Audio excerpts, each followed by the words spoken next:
If you have an open mind, I would say that this next dish is for you. Going vegan, I chose to cut out meat, seafood, dairy, and cheese. And in particular with seafood, I used to love eating Alaskan king crab legs, salmon, and so forth. However, I can recall 2 instances when I actually broke out with a seafood allergy. I broke out in hives. My husband and I actually went to Seattle, Washington one year, and we actually were at the pier. We went to this place called the Crab Pot. So all of my Pacific Northwest folks, you probably know what I'm talking about. But while we were there, we ordered the same exact dish, Alaskan king crab legs. And lo and behold, your girl broke out in purple hives around her neck, as well as my throat was closing up. Another instance, I went to the country of Panama, and I had some big prawns. And by me eating the big prawns, when I got back to my hotel, the side of my thighs broke out in purple hives. So with that being said, I took that for what it was. I have seafood allergies. Now, in sharing all of that, I have to find ways to recreate some of the dishes that I love. So vegan fried catfish, my infamous video that's on YouTube. And then I've made hard to palm dishes as well. But today, I'm going to elevate and try something new.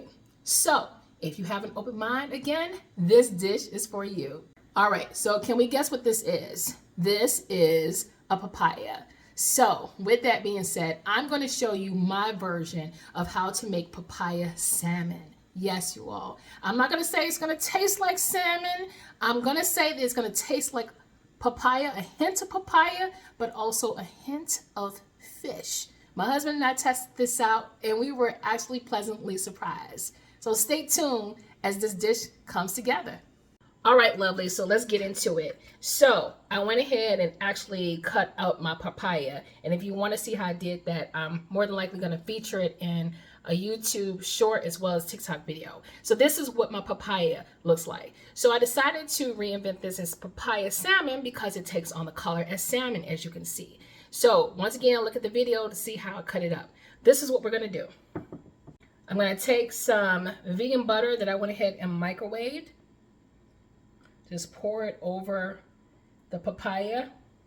And something to make mention beforehand is I soaked my papaya overnight by using a lime. I squirted it with lime and a hint of salt.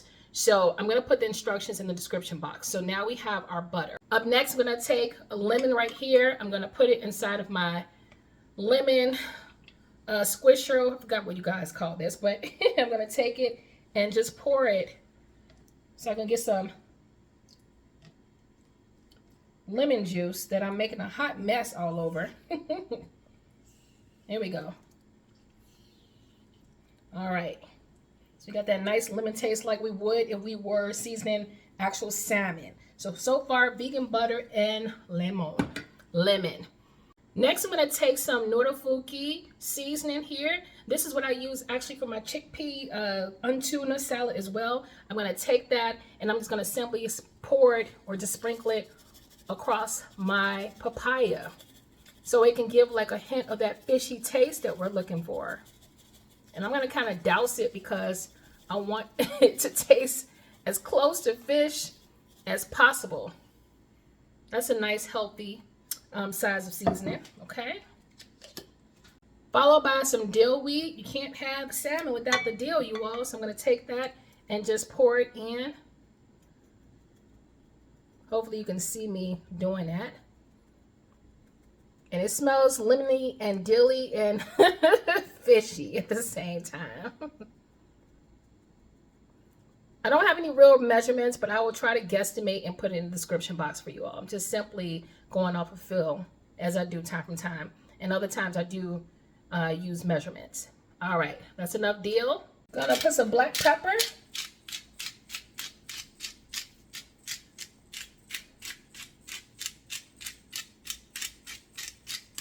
Last but not least, a hint of pink Himalayan salt.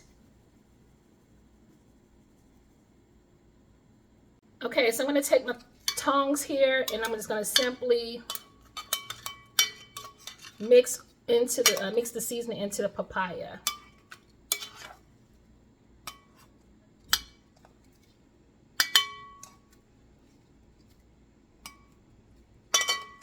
Okay, so this is my papaya salmon. I'm going to go ahead and set it aside for about 10 minutes, and then I'm going to preheat my portable stove, and then we're going to put this on in the skillet, my cast iron skillet, before putting it in the oven to finish out baking. Now, while my cast iron skillet is preheating itself, I forgot to mention that I also preheated my oven so that I can put the papaya salmon inside of the oven. So I have it preheated at 325 degrees. On top of that, I went ahead and made my first side dish before filming. So I made a side of yellow rice. You can dress up this papaya salmon with whatever you see fit. And then I'm going to make a veggie right after I put the papaya salmon in the oven. So stay tuned. Okay, so I have my cast iron skillet. It's already nice and warm. I'm going to go ahead and put a tablespoon of olive oil. All right. Followed by taking some of my fresh garlic here. Okay, so I'm going to take my papaya salmon and put it inside of the skillet.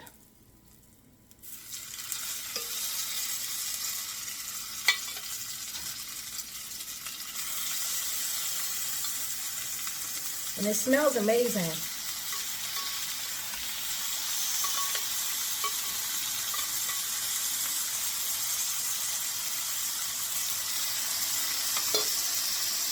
So I want my papaya salmon to be nice and charred. I'm going to take all of the leftover seasoning from the bowl, including the butter, and put it in here. And I may have to add just a little bit more butter, but I want a nice char on the exterior before I put it inside of the oven. I'm just scraping the rest of this here.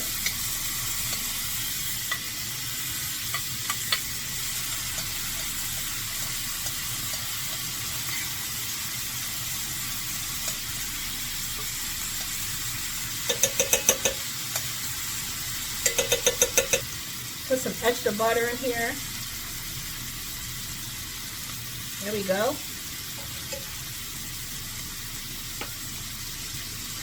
All right, so I'm going to take my tongs next and just turn over my papaya.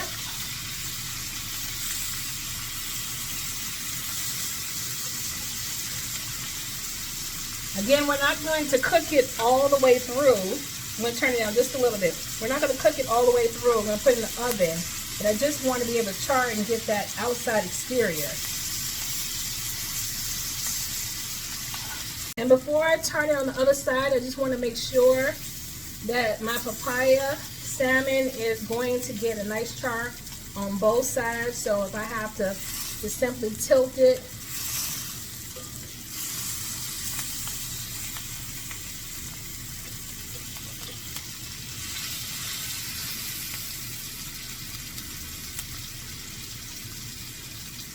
All right, so now I'm going to go ahead and turn it over and see what it's looking like.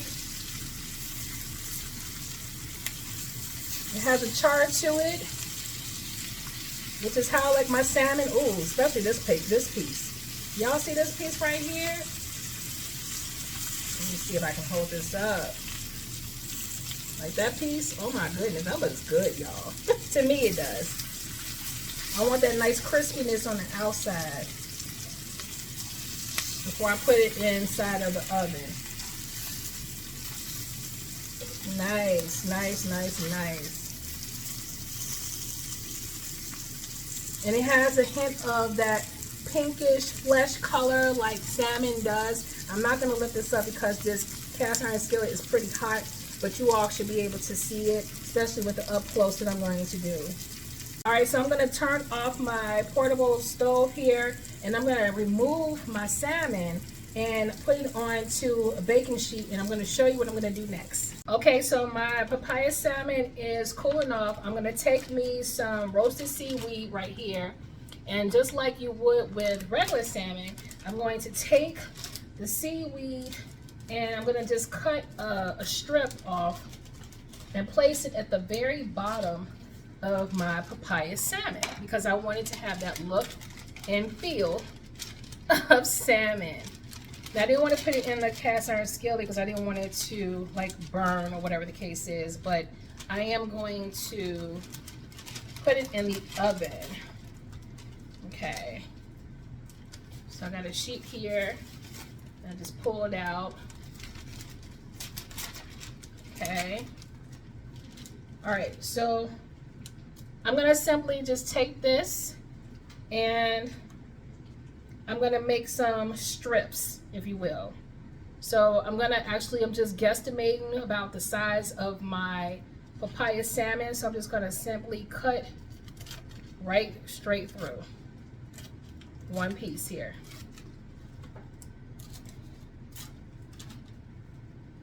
Okay, so I'm going to take this and then I'm just going to simply cut it in half.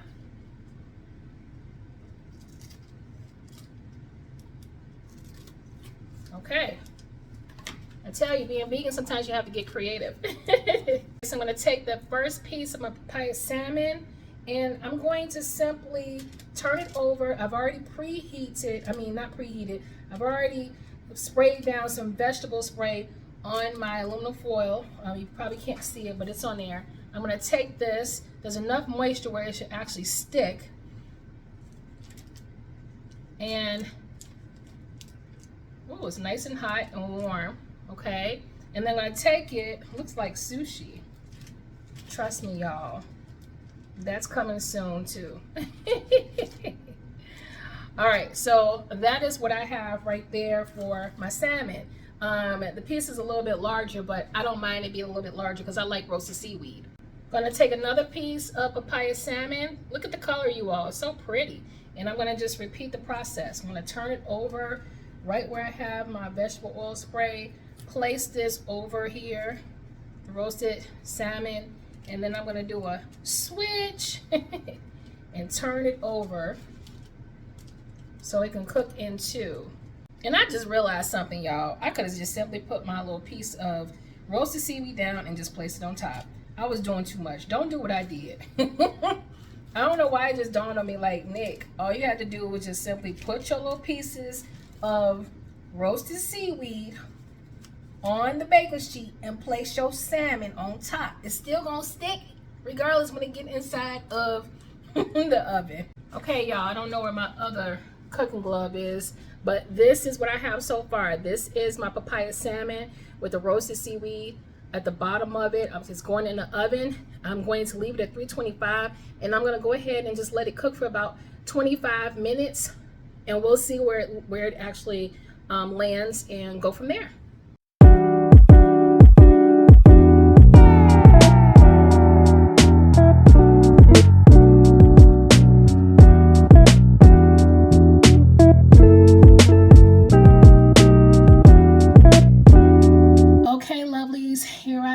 Here I go. I'm going to do this little piece so y'all can see. I'm going to cut off the edges. All right, look at that. Oh my goodness, that looks so good. Can y'all see this? And I want to get it with the seaweed too.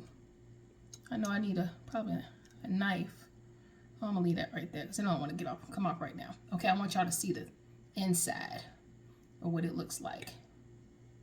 Okay, this is what it looks like, y'all. Okay, so still papaya. Here we go. And it's delicious. It's juicy, moist on the inside, as you can see. And on the outside, it's crispy because it has the seasoning of like what salmon would be. Oh my gosh, y'all can see it that way. That little char. Yeah, this is good, y'all. I like it. Eating it with a little rice.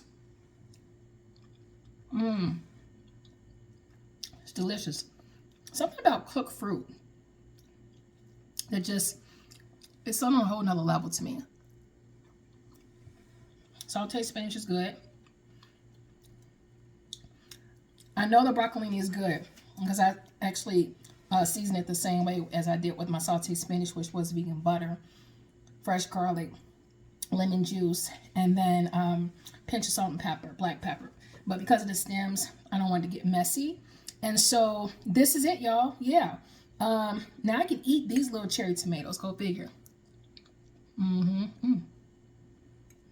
They have a hint of sweetness to them. But this right here, this is delicious. So again, if you are thinking outside the box, hold on, y'all. I had to give me a little knife to cut this. I know y'all can't see me doing this, but I want to get some of the seaweed. Okay, there we go. Flavors. Okay, there we go. I want y'all to see this. Okay. There we go. So I got some of that little seaweed.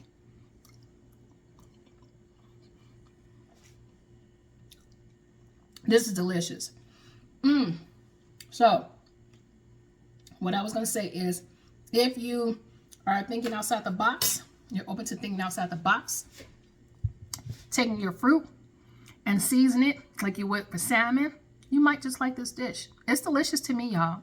I feel like as a vegan, I have developed a palate to try new foods because I have to be as creative as I can to ensure that I like it. But nonetheless, on top of that, again, you're going to taste a hint of papaya. And then on the outer surface, it is going to taste like some type of salmon or fish, just with the Nordafuki seasoning, and then we have the seaweed. It's delicious, y'all, to me.